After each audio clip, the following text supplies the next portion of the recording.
How do you make the most out of an investment that has crashed? I've had a few stocks that I have lost a significant amount on. The one that always comes to mind is Bill Ackman's SPAC. I did a lot of research. They had a great acquisition partner, and then boom, SEC shot down the deal. And then boom, there's a lawsuit. If you're like me and you like to have at least a portion of your portfolio set aside for investing in individual stocks for a little bit more risk and a little bit more reward, then you're gonna have some losers. New information will come out that you could not anticipate. The stock dips and then falls and then crashes, and now where do you go from here? Whatever you do, keep in mind inaction is a decision, and it has never worked for me. So I have a system that I use to lock in insane gains on what's left of my investment, redeploy that capital, and then have a plan for how to not lose money on a stock in the future. There are two situations where I have found the system works incredibly well. The first is when I am invested in a stock, there is new information that comes out,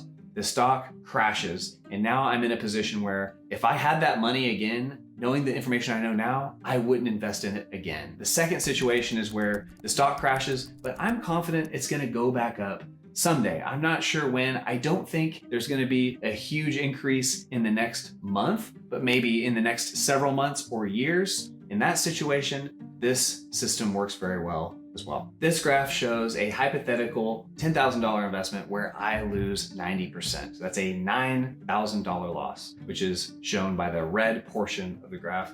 The blue portion is $1,000, what's left. The mistaken mindset that I've been guilty of is I keep seeing the old investment in my mind, and I'm like, oh, I gotta get back to that old investment. But in reality, I have found much more success by just viewing the $1,000 as my new position, forgetting about the $9,000. How do I go from here in the best way possible? So let's think about the first situation. New information comes out about the stock, and I no longer want to be invested in that stock. Maybe Elon Musk moves to Mars. I don't want to be invested in Tesla anymore without its superstar CEO. There's two options. I've lost 90%. I could be stubborn and not want to admit that I'm wrong. It's a smaller amount of money. Maybe I'll just put it in the corner of my portfolio.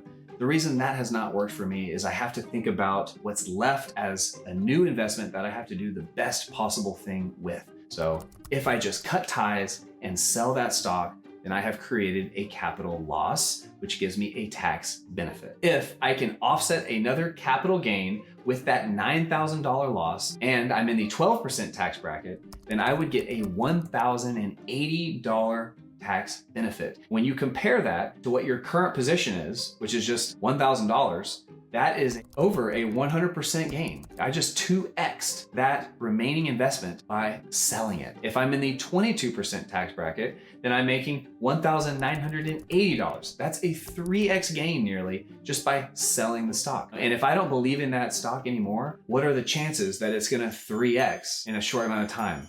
Unlikely. Let's talk about the second situation where this system works incredibly well. All right, so Elon, he's going to Mars, but he tells everybody he's gonna come back someday. He'll be back. Market doesn't know when. The market thinks he could die on Mars, so the stock price drops.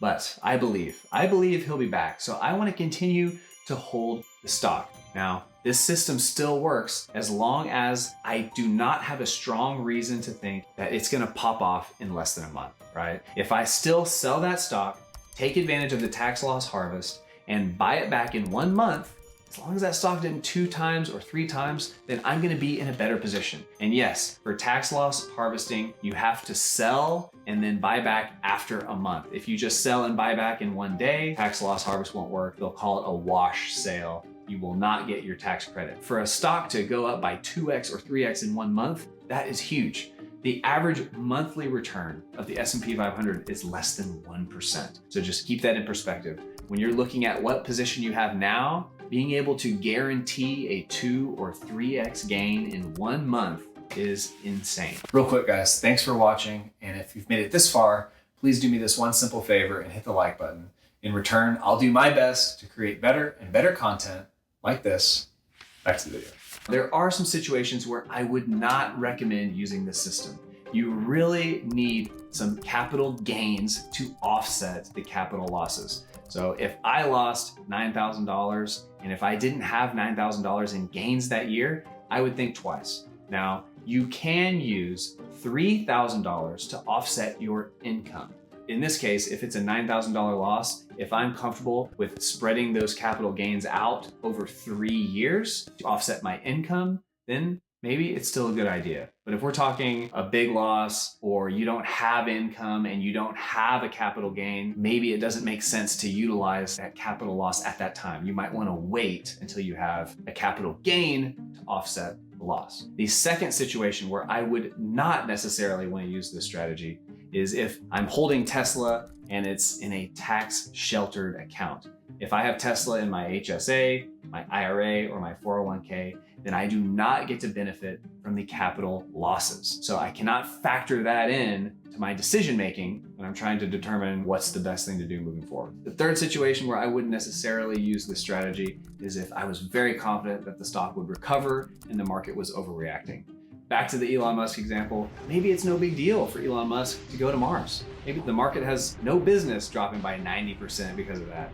I mean, let me know in the comments, would you invest in Tesla if you found out Elon Musk was going to Mars? I might.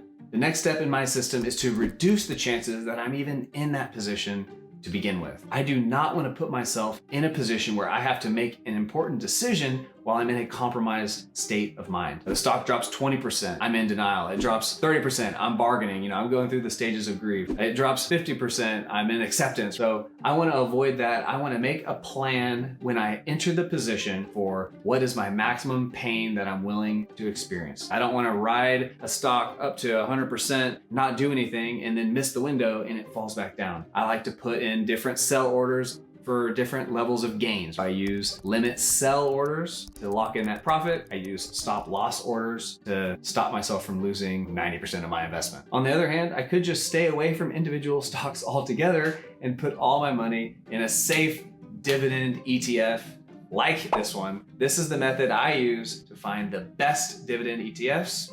Check it out. Catch you on the flip side.